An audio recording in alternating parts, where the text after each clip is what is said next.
Pisces Sun, Moon, Rising. I'm Christy Forsyth with Clarity by Christy. I am a soul therapist and an intuitive that connects with the angelic energy, and I help the helpers, the light bringers, and the soulpreneurs of this world to live their most magical life. So if that's you, make sure you hit that subscribe button below with the bell so you can get notifications for all of the things that I'm sharing here on this channel.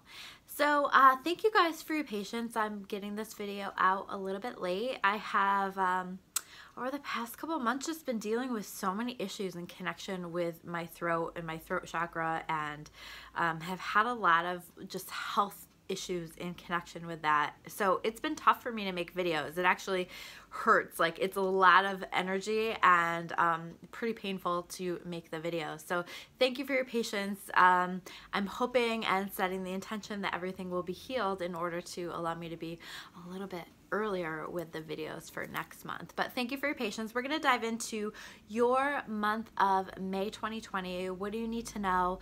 What messages do the angels have for you, and how can you best navigate this month? So we're going to start with the overarching themes that you can expect. So the first card that we have here is the Two of Roses, okay? The Two of Roses for me can be connected with you know, a soulmate connection, a soulmate relationship, a soul family connection. So it doesn't necessarily have to be a love interest.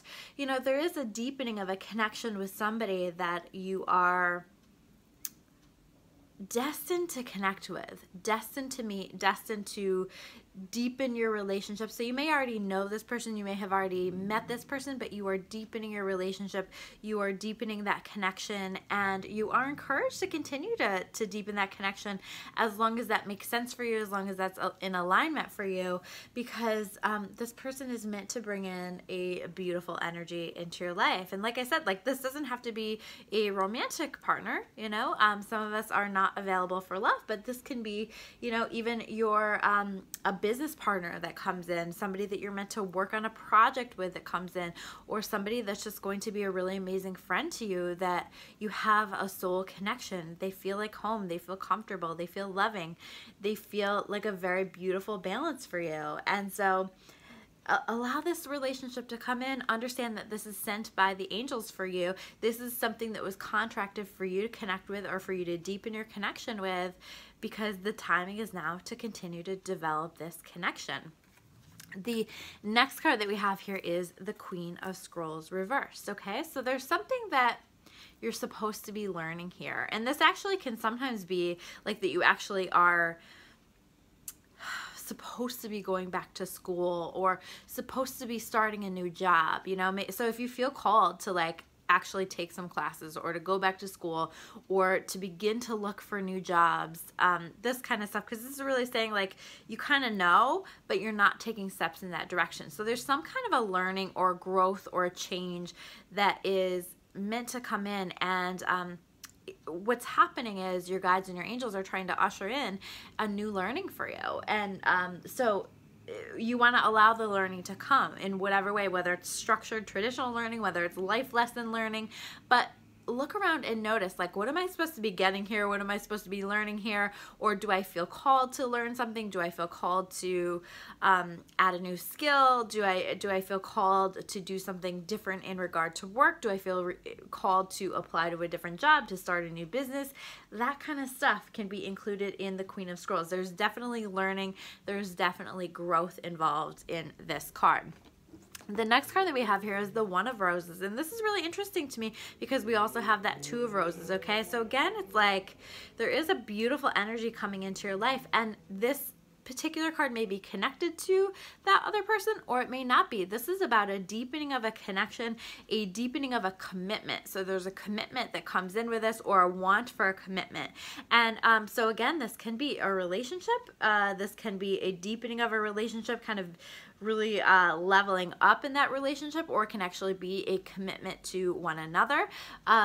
This can be a, sometimes this can mean like an engagement, or, you know, taking your relationship to a new level. This can also be related to a contract, right? So a new contract coming into your life, or a contract being signed, an important contract that is necessary and important for things to move forward in a positive way. So you might find yourself signing off on something that is to help you to step into something new in your life, or starting something new where you need to sign a contract. So if you've been questioning, should I sign this? Is this right for me? This is really definitely a sign that absolutely this is a good situation for you to get committed to, for you to sign off on, unless that intuitively does not feel right to you, because that's always going to trump these readings that we do here.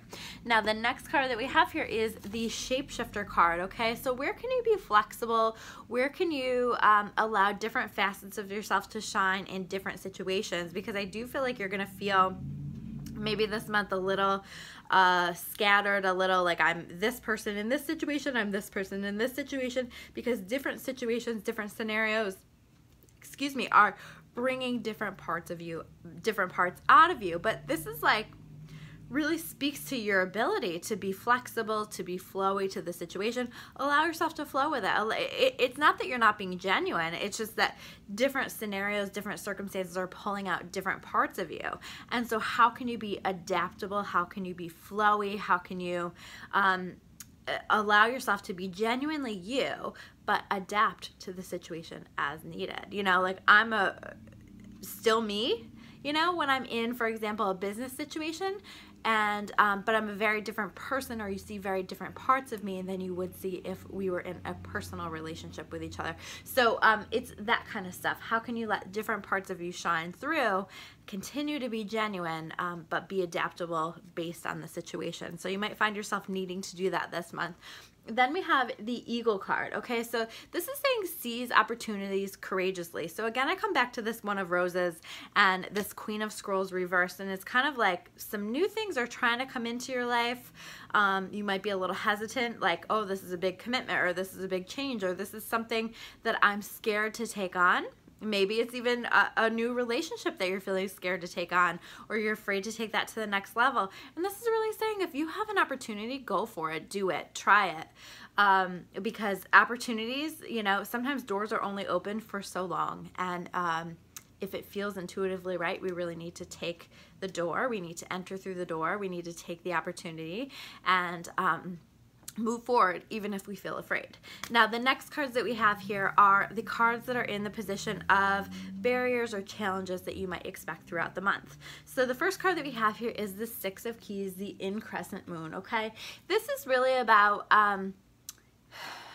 abundance flowing into your life, but it's like there's abundance flowing into your life, but it's going to feel like you're doing a lot of work to allow for this abundance to come into your life, okay? So you're going to feel like you're working hard. You're going to feel, even if you're doing something that you're passionate about, it might be a feeling of being a little bit overworked, or you might just, you know, you might not be working harder than usual, but maybe, I know for me, I felt more tired. I felt lower level energy through this stay-at-home order stuff and the COVID stuff, all of it. Like, it's just been tough for my overall energy levels, and I think a lot of people are struggling with that. So you might feel like you're working harder, but there is an abundance that's coming with that. You know, anything that you're putting your time and your energy into is going to result in rewards for you.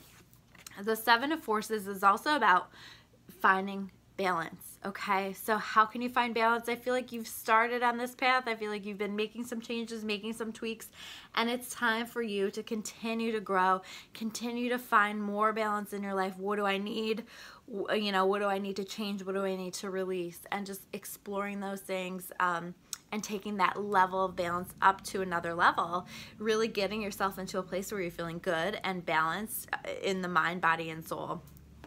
The next card that we have here is the Four of Roses, Views of the Ego card. So again, we have a roses card, lots of roses, lots of, these tend to be connected with relationships, okay? So views of the ego can also, can be very representative of yourself or someone in your world that is very ego focused, very ego driven, very self-focused, very me, or very selfish, that kind of energy. You know, somebody who just isn't able to see past their own ego. They're not operating from their soul. You know, so where are you operating from your ego? Where are you sabotaging yourself? Where are you seeking instant gratification? Where are you maybe not being your absolute best self that you can be, not operating from a place of your soul? Where are you operating from your ego? Where are you not being kind? Where could you be better? Or where do you have people in your life that are operating from their ego that aren't serving you, that aren't helping you, that aren't benefiting you,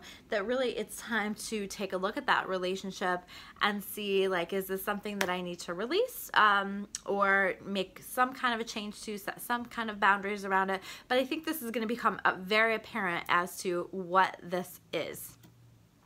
The next card that we have here is the Swan card, and it says demonstrate grace and majesty. So finding that swan-like energy, that graceful energy, that like being able to give yourself and give other people the grace that they deserve. You know, I really feel like we're here on this earth to be a conduit for love. So can we be a little bit more loving? Can we give people a little bit more grace? And that doesn't mean that we let them walk all over us or that we don't set boundaries, but man, I'm seeing people be terrible to one another on social media and just say awful, awful things. Or I've even seen awful comments on my own page sometimes. And, you know, like, just be kind. And if you don't have anything kind to say, then maybe don't say it. Or just, you know, can we agree to disagree? We can still respect each other. We can still be loving without, or we can still have an opinion without needing another person to agree with our opinion.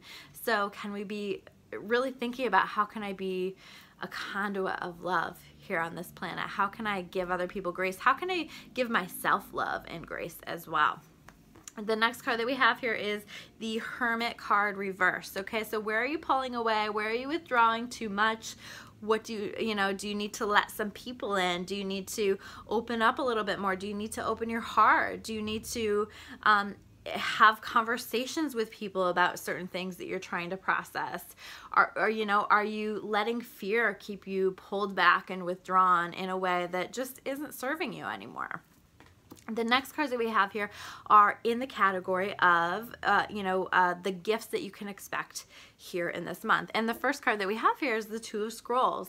Now this to me, you know, along with like this balance that I feel like you're achieving, the Two of Scrolls, the Two Worlds card is really about the merging of your physical human life and your spiritual life, right? Because sometimes when this is separate, it's like, you know, you have your spiritual stuff that you do over here and your just everyday life over here. And this is about bringing your spirituality into every aspect of your life. And so I feel like you guys are really doing this. You're deepening your spirituality. You're connecting on a deeper level. You're bringing these worlds together. So allow this process, allow this to happen where you are bringing these two worlds together. And if you're feeling like you can't honor your spiritual self in certain circumstances, you might explore, are these circumstances correct for me at this point? Are they still in alignment with my best life path? Okay.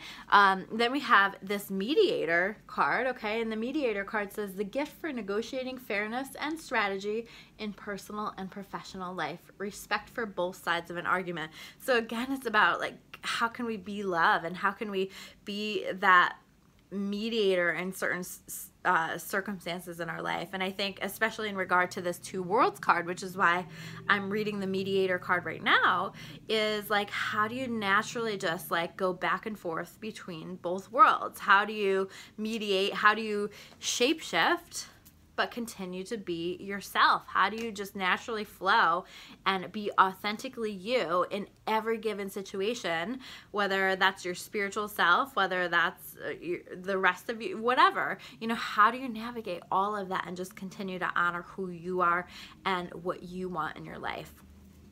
And the next card that we have here is the Up in the Air card, the number 18 card, okay? And this is the hot air balloon coming back down to earth. This is, you know, some things that have been up in the air will no longer be up in the air. This is about finally understanding something, finally getting clear on what the contents are in this basket, in this hot air balloon. You know, something is coming down to earth. Something is becoming clear. Something is changing, shifting, happening for you. Allow it to happen. You deserve it, okay? So allow that process. Allow yourself to gain clarity through this process that you've been going through. And then we have the Scribe card, okay? So the Scribe card is all about connecting with writing in some way. So where can you be writing more, whether it's manifestation writing, whether it's journaling, whether it's creative writing, or, you know, sometimes we benefit from this also from just reading. You know, what could you read that would spark your soul, that would make you joyful, that would provide you with balance, that would be helpful to you? So this Scribe card is really about that, and it's about, like, maybe there are some things that are coming to mind that it's important to write down, whether it's just to note for yourself for the future, or maybe to be able to share that with other people. So either way, make sure you're writing things down, okay, and giving some focus to writing. And then the last card that we have here is the guinea pig, okay? And the guinea pig says, do your part to illuminate the universe. You know, be a source of love, be a source of light here on this planet. Help to shine your way through the darkness for other people. Help yourself to connect with your light, to build your light. You're here to be a light. You are here to be a source of love. And so you are being called to provide that here on this planet. I'm Christy Forsyth with Clarity by Christy. If you guys like this video, make sure you hit that like button. If you want to learn more about me or about Clarity, you can check me out at discoveryyourawakening.com. I will see you guys soon with another video. Take care, guys.